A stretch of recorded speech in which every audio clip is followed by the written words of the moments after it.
Today is both a very, very exciting but also kind of a sad video because it's the last installment in this crazy ride that's been the Normandie series. I'm about to press play on Dark and Beautiful Secrets, and I don't know what's gonna happen. Obviously I already know 5 of the songs, but the rest we'll just see, and I'll take you along on my first listening of the album.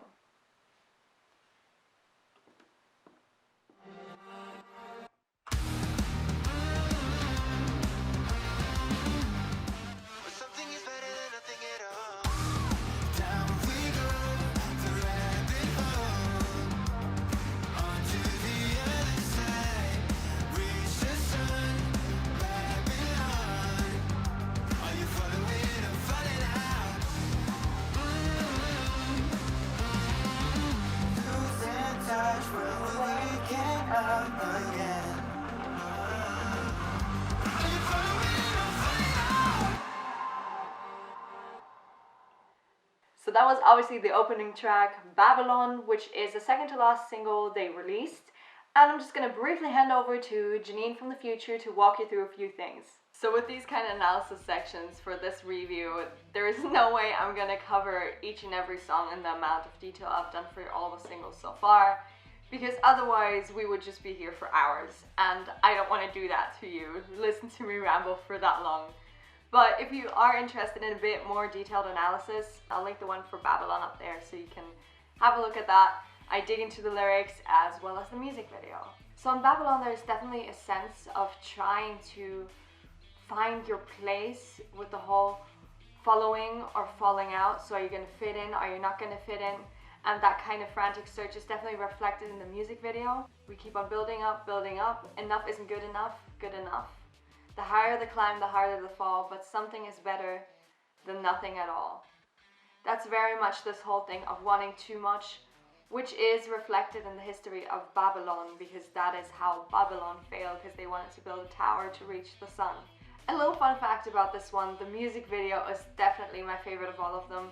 I think for every single they released a really cool music video, but this one just has the most detail in it, and with like the little text animations and everything. I really, really like this one, so it's definitely worth watching if you haven't yet. Favorite track coming up! Favorite track! I say this now, favorite track. That might change within the next songs. Who knows?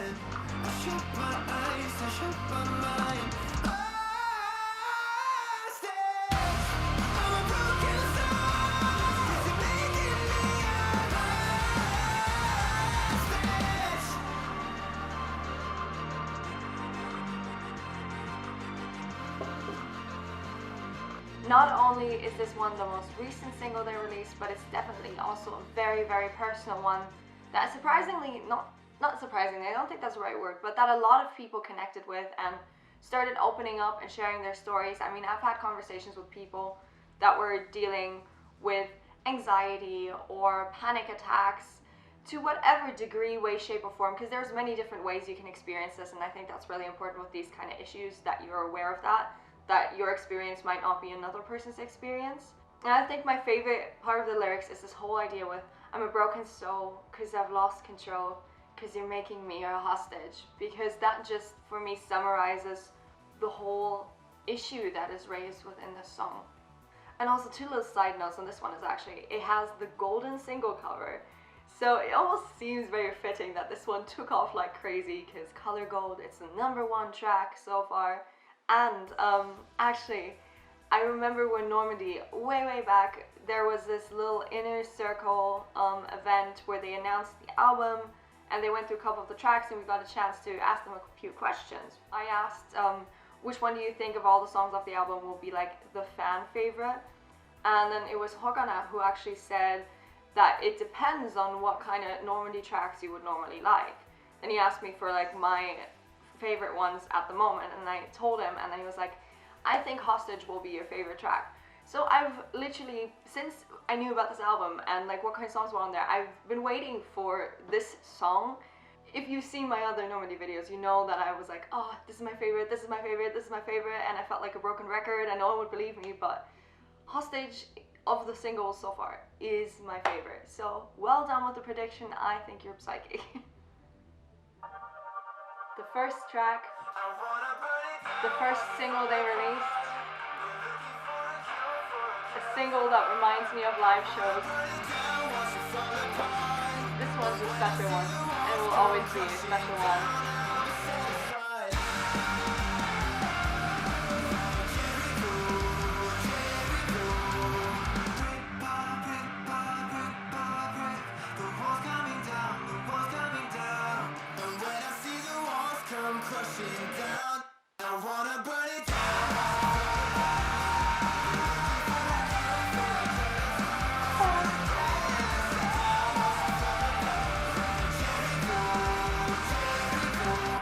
Or as some people call it, cherry coke, because for the longest time no one was really sure what people were singing, and then I don't even know, I think it started on the tour with the Fame, someone started saying cherry coke, and then that kind of just caught on, I guess. I've heard this track live before as well, so it was really exciting getting the studio version back then and seeing how that kind of transformed, because this song in and of itself is a song that transformed.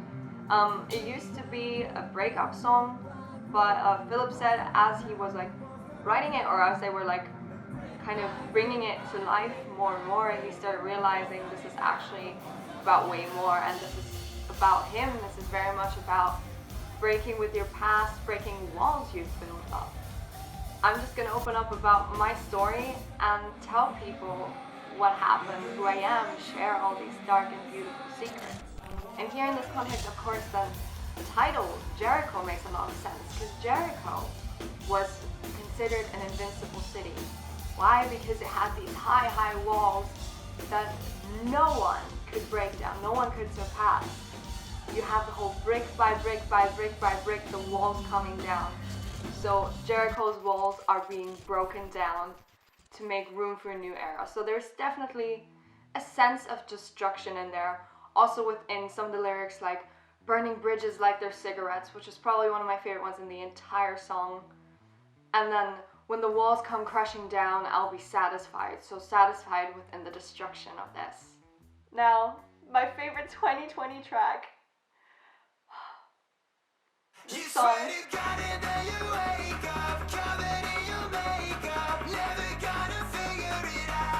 I just want to dance when I hear this.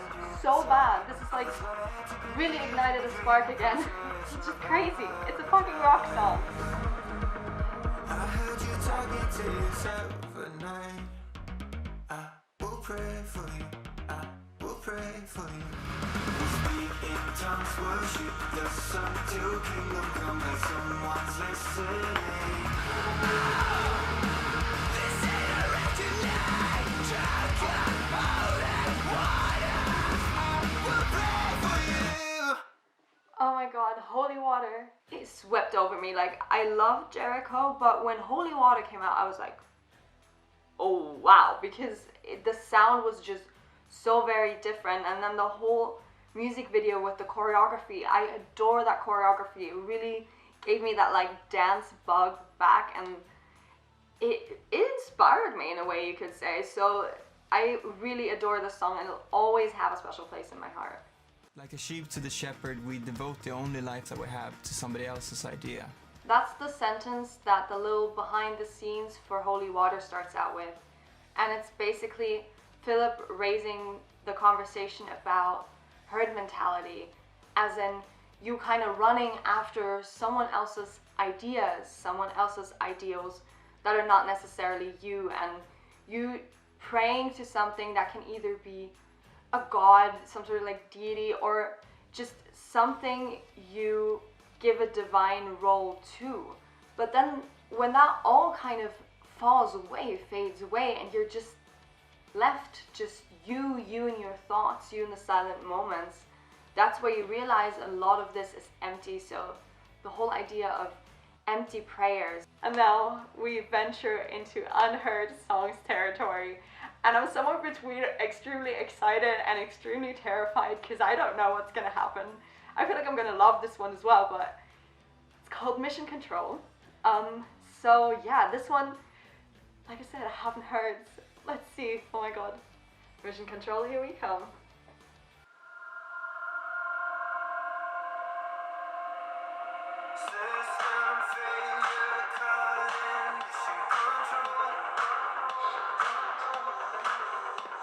Wow.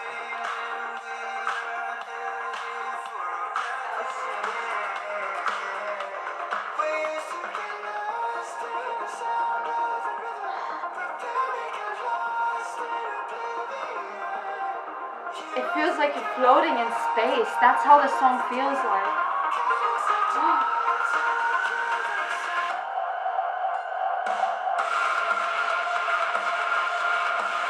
Oh my god!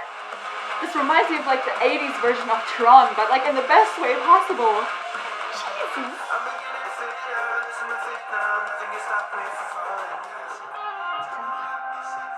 Until I will be safe and sound, that's the bridge, right? Or tell them I will be safe and sound?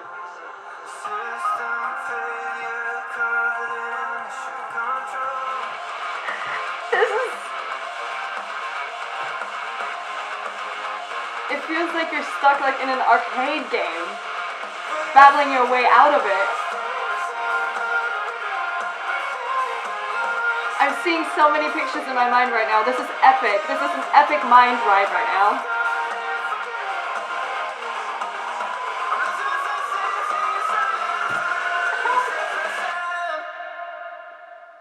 Oh my god, that echo at the end though. Oh wow, oh my god. That one took a bit of time to process, not in a negative sense at all, but it's just so different. It's really, really unconventional in a lot of ways, but it's really interesting. They took a risk with that, and I think the risk definitely paid off, and it's a song that I can really see myself return to a lot, just because it's very, very out there. Obviously, I didn't really have the lyrics, so what I did was I tried my very, very best to transcribe them. So take everything that I say now with a grain of salt, because I didn't get all the lyrics, and I will really look forward to finding out which ones I got and which one I was like, that is complete rubbish what you put down there. So this whole first verse for me has this sense of old systems not running the way they used to, which obviously ties in with the main theme of the song. And then there are two other lyrics, potential lyrics, that I would like to raise, which is the nothing can stop me from falling down, gravity pulls me under the surface, I can't remember solid ground, something, I'd be safe and sound. And this whole being pulled under the surface, gravity and everything, it marks this moment of almost feeling overwhelmed by this realization, all this weighing you down, all this what happened in the past really dragging you down, and you losing your footing because this, which was so much part of you and your life, is now gone, so you don't really remember solid ground, and that little bubble that used to be like your safety, this is what you knew, has now bursted, so you're no longer really safe and sound. I'm sorry, I don't know, maybe blame it on the coffee, but literally, if you know me, you know I'm just a very excited person, and I get very excited about music, so sorry if I'm being too much, I'm so sorry, but this is like, so exciting. Okay, sorry. Okay, Burn Me Alive, here we go.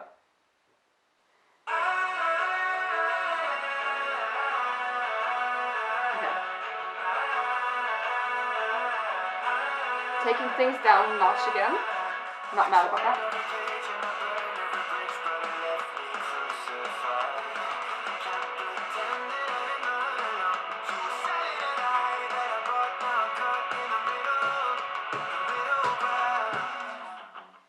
Adding like a sense of intimacy to the song. Ooh!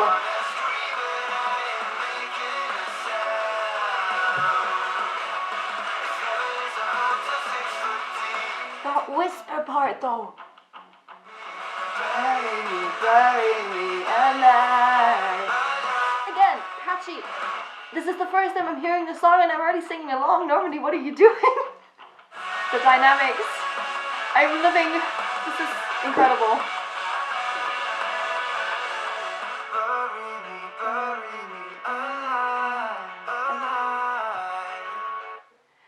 was really unexpected. Like Mission Control as well. Mission Control is like very like in your face, and this one's, it has like a sense of intimacy to it at parts. Oh, I really like this one. I really like this one as well. It's extremely captivating, the whole like bury me alive. It just really draws you in. There's this whole thing of talking about heaven being this hotel on the ground, that if this is where like you find peace, then bury me alive.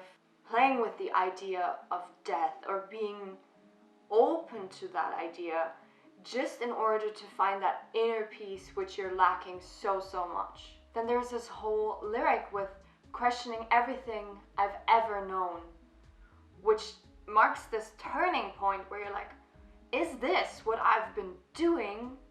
Is this really it? And whoever, if that's with religion or anything else, ever had a moment like that, it throws you off big time. Good old Atmosphere up next, taking it down a notch. Oh, I just realized that this is actually quite a nice order. In the middle of the night, I saw it all so clear. Misery loves company, and I'm surrounded. Honestly, I'm tired of feeling love.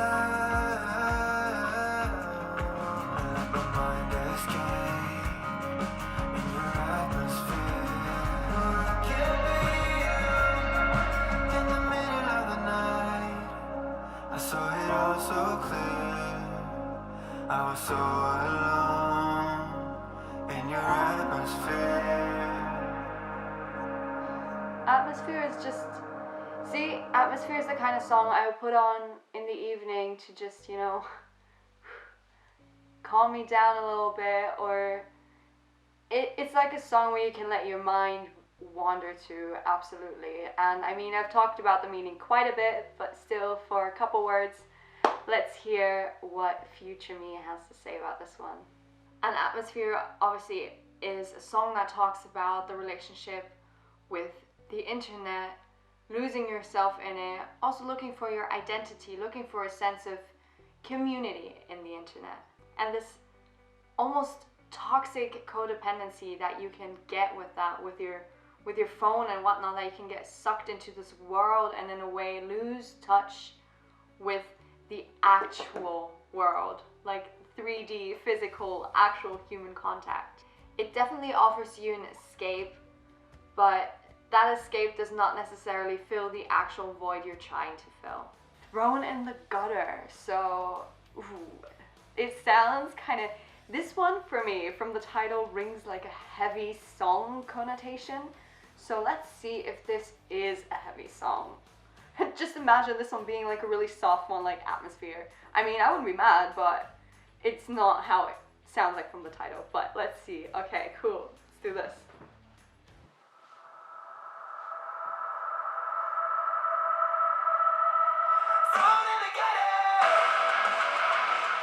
Yes, that's how it sounds like.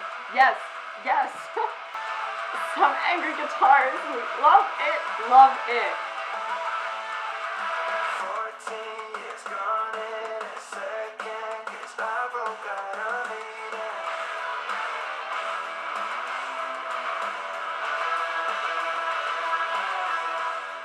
Oh, the combination of like distorted vocals and the guitar here is just like,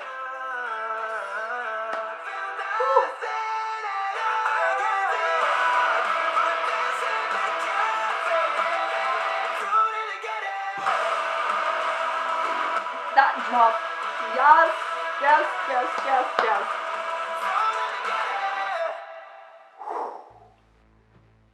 Yes, this is how, I don't want to say this is how I expected the song to sound like, because that wouldn't be true, because I didn't expect anything really, but this is the kind of, let's say, vibe I expected the song to have. Yes, oh, the guitar in this was, oh, some of the riffs were just so, ow, that hurt. Good.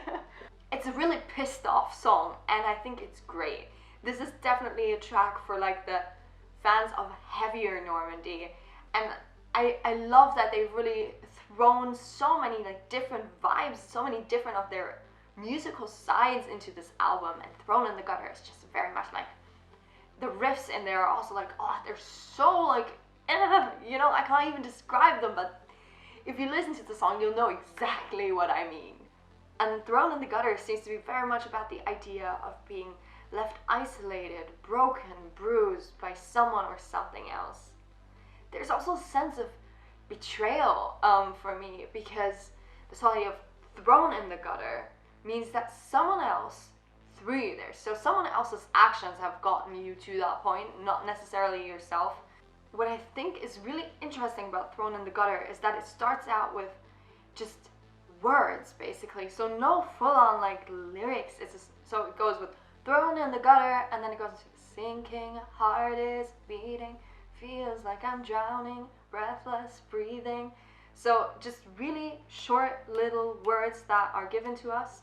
Common themes that keep on popping up throughout the album, which is this whole water, drowning, trying to breathe, coming up for air, being drawn under between here and there, being stuck in a sense of limbo. These 14 years is actually a really significant number, because that's the age at which Philip realized that this religious upbringing, religious background, religious environment wasn't for him, and he turned his back on that. Even though a lot of that is probably still lingering with him until today, that just marks that turning point. And it's gone in a second, and that's really the case even though you might have been doing something for years, or thinking something for years, holding a certain value for years. Sometimes it's enough, like a moment, a breath, a thought, to change everything. That sounds really dramatic, but if you ever had a situation in whatever context where suddenly the whole world just looks different and feels different, that is that. Let's go.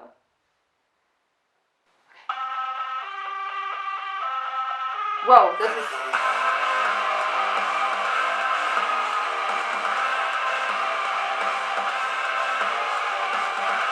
We're going way more electronic than I thought, but in the rockiest way possible. Fuck yes, I dig this. Everything I built could crush you down. Why should I give it all my time? I can see my eyes turn ice cold. There's nothing but I back that cold. Some heavier Normandie. We love this once in a while. Oh, yes. Ah, this is cool. This is a really cool transition into the bridge.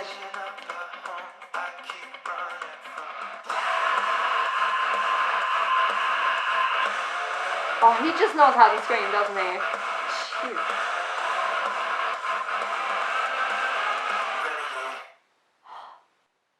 Oh, that Renegade framed that song so nicely. Ooh, that was good. Wow, okay, let's hear him thoughts. Renegade has a very similar beginning to Thrown in the Gutter, because they both have the title of the song as like kind of, it ignites the song basically. And Renegade, in a sense, continues what Thrown in the Gutter has started, because Renegade also revolves about this moment of decision making. It's kind of very much both lyrically and musically reflected this idea of, that's it, I'm out, breaking with something.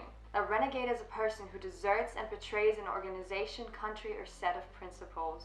And what I think is probably the strongest lyric for me about this whole song, and probably even one of my favorite lyrics in the entire album, is this: I can see my eyes turn ice cold, because it's such a vivid image.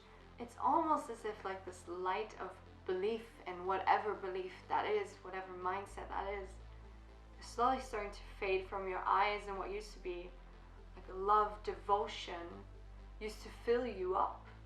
That light is gone now, and there's almost a sense of coldness, maybe even hate, rejection that's hiding in there. And the way Philip also sings or says this lyric is just, it kind of comes through in that, at least for me it does. I might be talking complete utter bullshit, but oh well, we'll see. Chemicals, this closing track.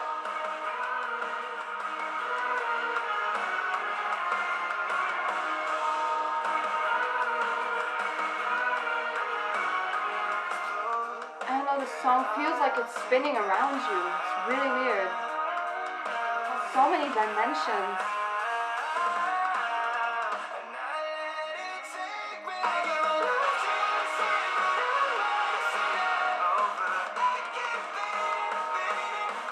Ooh, loving the build.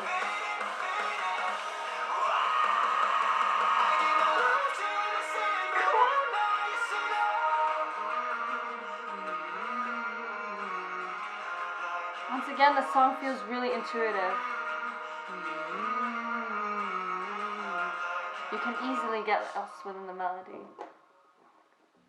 I hope I got these lyrics right, because in the beginning what I heard was, I'm coming down, when anybody give me something, I need it and I need it now. So it's talking about this idea of you're craving a high, which is given to you by someone or something else, and you're coming down from it and you want more of it. Because love can very much be like a drug. It can be addicting. And there's also for me a sense of devotion being damnation in this song.